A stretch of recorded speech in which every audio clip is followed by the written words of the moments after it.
Good morning, scholars. It is I, David, your mind mechanic. Today I want to talk about the SEC. And the SEC here is not the Securities and Exchange Commission, nor is it the Southeast Conference.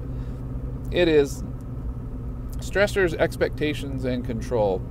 Now, every first session, I give all my patients what I call a think sheet, and the SEC are on them. And so the first one's stressors. So what I have people do is make a list of stressors. Now, I give this sheet at the end of the session, so what people write on the stressors then at that point, it could be everything they already talked about, but it could also be other things. And the thing that I tell people is, write down things that stress you out on a daily, weekly, the regular basis. So just whatever it is, and there's no right or wrong answers for this. You just write down the stuff that you find stressful. The next one is expectations. I know everyone knows what an expectation is, but I do always point out there's that little bit of a difference between the expectation and standard. Standard is kind of like a quota, so a number that you have to meet or something like that.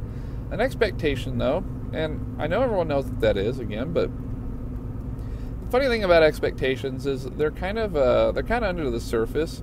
It's hard to pin them all down. They're there, but we don't actively think about everything that we expect from any given moment. Right now, and this doesn't involve people, but right now I'm driving a car and I'm doing this video, and if I think about it, I've got a general expectation that my car is going to get me to where I'm going, and there aren't going to be any issues here or there. Now, if something happens, and to change that, then I would have an unmet expectation. But the thing I want everyone to kind of look at with expectations, if you do this, is think about your expectations in regards to people, because we're nothing apart from our interactions with other human beings, and everything we say and do to another human or with one is in an effort to get a desired response out of them or avoid one. But in psychology, that's kind of all the same. So and again, these are a little fuzzy sometimes. They're kind of under the surface because, again, it's not efficient in brain terms, for us to actively think about every single thing that we expect at any given moment. That would just bog our brains down and we'd never get anything accomplished.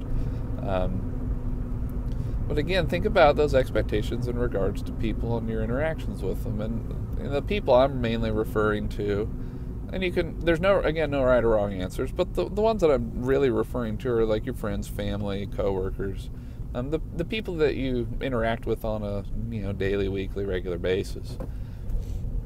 The last column on the think sheet, which is the C, is control. This one's pretty simple. What do you have control over? Not have control over? Tried to have control over and it blew up in your face. Times people tried to control you and you didn't like it, or anything else that comes to mind. And again, I keep saying it, but there's no right or wrong answers on this.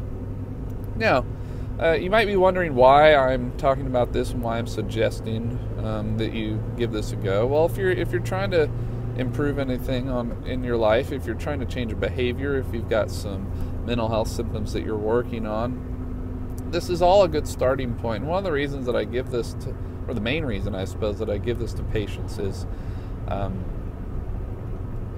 most patients that come into my office are not in the habit of looking at any of these things or looking introspectively, at least enough, or in the right ways. And so this is a way to help get them, started in a good direction, a good, useful, productive direction. It's also a way to, help them start getting in the habit of being more introspective, and again, in that productive way, because it's one thing to have the thought, it's another thing to pull it out of your head and write it down, and then it's another thing entirely to, have that thought, write it down, and then hand the sheet of paper to me and we talk about it. So, pretty simple, and I'll have a link so you can download that think sheet if you like. You can print it off, write all over it, and do that at your leisure. See if it helps at all, because again, sometimes it just helps to write stuff out and write it down. If you have any questions, you can email me at ytmindmechanic@gmail.com. I'll have my social media links below as well. If you like the video, give it a thumbs up, and don't forget to subscribe.